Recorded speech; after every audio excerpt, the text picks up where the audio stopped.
దేవుని పరిశుద్ధ నామములో మీకందరికీ హృదయపూర్వక వందనాలు తెలియజేస్తుంటున్నాం. ఎలా ఉన్నారు? బాగున్నారు కదూ?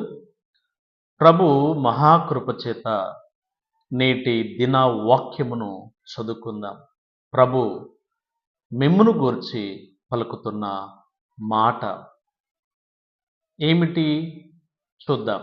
మొదటి పేతురు పత్రిక 5వ అధ్యాయము 7వ వచనంలో మనం చూసినట్లయితే, ఆయన అనగా ప్రభువు మిమ్మును గూర్చి చింతిస్తున్నాడు కనుక మీ చింత యావత్తు ఆయన మీద వేయుడి.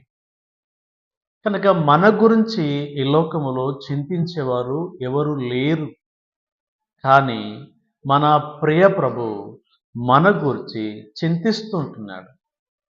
మన సమస్య ఏంటో, మన అవసరం ఏంటో, మన అక్కరేంటో మనకంటే ముందుగా మన ప్రియ ప్రభుకు తెలుసు.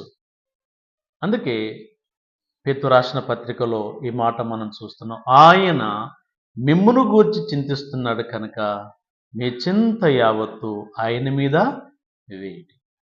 మన చింత యావత్తు ప్రభు మీద మోపినప్పుడు ప్రభు ఆదుకునేవాడుగా ఉన్నాడు. ప్రభు అందులో నుంచి తప్పించేవాడుగా ఉన్నాడని చూస్తున్నాం.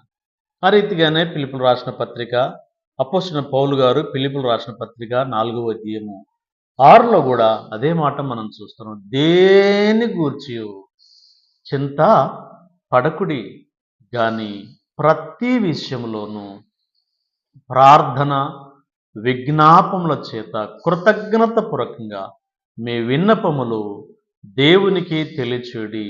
అప్పుడు సమస్త జ్ఞానమునకు మించిన దేవుని సమాధానము యేసు క్రీస్తు వలన మీ హృదయములకు మీ తలంపులకు కావలి ఉండును అనే సంగతి ఇక్కడ మనం చూస్తున్నాం. కాబట్టి వాక్యం వింటున్న నా సహోదరి సహోదరుడు, ఏ విషయంలో చింతించకుండా మన చింత యావత్తు మోసే ఆయన ఉంటుండగా మరి ఆయన మీద మన చింతను మోపుదాం, మన భారాన్ని మోపుదాం.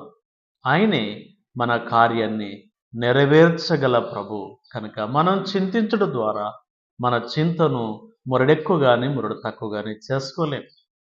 కనుక మన భారాన్ని భరించే ఆయన ఉన్నాడు. కాబట్టి ఆయన మీద మనము మోయడము మనతో కాదు. కాబట్టి మోసే ఆయనే, మన ప్రభున్నాడు. కాబట్టి మన చింత యావత్తు మన భారమంతా కూడా ఆయన మీద మోపుదాం. తప్పకుండా మన చింతలన్నీ తీసివేసి నెమ్మదిని, శాంతిని, సమాధానాన్ని, సకల సమృద్ధిని ఆయన కలిగిస్తుంటాడు. God bless you. ప్రార్థన. జీవం కలిగిన మా తండ్రి, స్తోత్రములు చెల్లిస్తున్నాం అయ్యా. మరి మొదటి పేతురు 5:7లో నీ మాట కొరకే స్తోత్రాలు. మమ్మును గుర్చి చింతించే మా ప్రభు స్తోత్రాలు.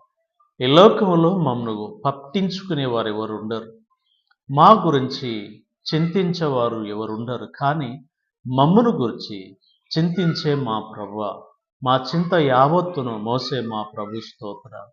మేము ఏ విషయంలో చింత పడకుండా మా చింత యావత్తు మీ మీద మోపినప్పుడు అందులో నుంచి విడుదల కలిగిస్తూ శాంతి, సమాధానమును, నెమ్మదిని అనుగ్రహించడానికి మీరు సిద్ధంగా ఉన్నందుకై స్తోత్రములు చెల్లిస్తున్నాం.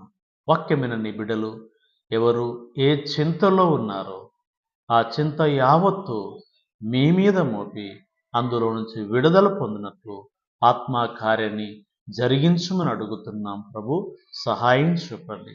మీరే మహిమ, ఘనత, ప్రభావాలు పొందుకోమని పుణ్యరక్షకుడైన యేసు ప్రభు శక్తి కలిగిన నామములో వేడుకొనుచుంటున్నాము తండ్రి. ఆమేన్. గాడ్